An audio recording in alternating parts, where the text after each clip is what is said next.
இன்று சனி பிரதோஷ வழிபாடு. பிரதோஷ நேரம் மாலை அதிகாலை 4:30 முதல் காலை 6 மணி வரை சிவன் கோயிலில் சிறிது நேரம் அமர்ந்து ஓம் நமசிவாய மந்திரத்தை சொல்லுங்கள். நந்திதேவருக்கு ஒரு கட்டு அருகம்புல் மற்றும் சிவபெருமானுக்கு வில்வ இலை வாங்கி கொடுங்கள். அபிஷேகத்திற்கு தேவையான பொருட்களை வாங்கி கொடுப்பது விரும்பத்தக்கது. கோவிலில் விளக்கு போடும் பழக்கம் இருந்தால் அதனை பின்பற்றுங்கள். இல்லையெனில் அகண்ட தீபத்தில் நல்லெண்ணெய் ஊற்றவும் அல்லது நல்லெண்ணெய் வாங்கி கோவிலுக்கு தானம் கொடுங்கள்.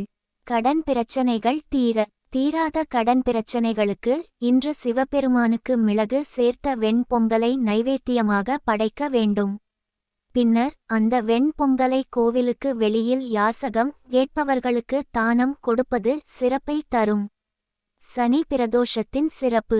சனி பிரதோஷ நேரத்தில் சிவாலய வழிபாடு செய்தால் 5 ஆண்டுகள் ஆலய வழிபாடு செய்த பலன் கிடைக்கும்.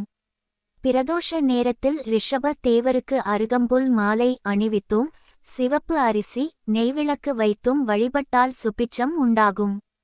இன்று நாள் முழுக்க முழு விரதம் இருந்து நீர் ஆகாரம் மட்டும் எடுத்து மாலையில் பிரதோஷ வேளையில் சிவன் கோவிலுக்கு செல்ல வேண்டும்.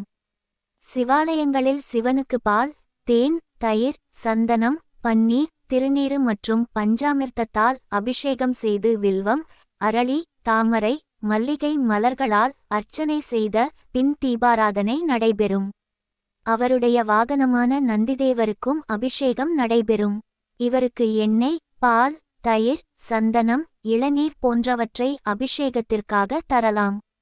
பின் அருகம்புல் பூசாற்றிய பின் வில்வத்தால் அர்ச்சனை செய்வது வழக்கம். நந்திதேவரது தீபாராதனைக்கு பின் மூலவரான லிங்கத்திற்கு நடக்கும் தீபாராதனையை நந்தியின் 2 கொம்புகளுக்கிடையே பார்த்து தரிசிக்க நம் தோஷங்கள் நீங்கி நன்மை உண்டாகும்.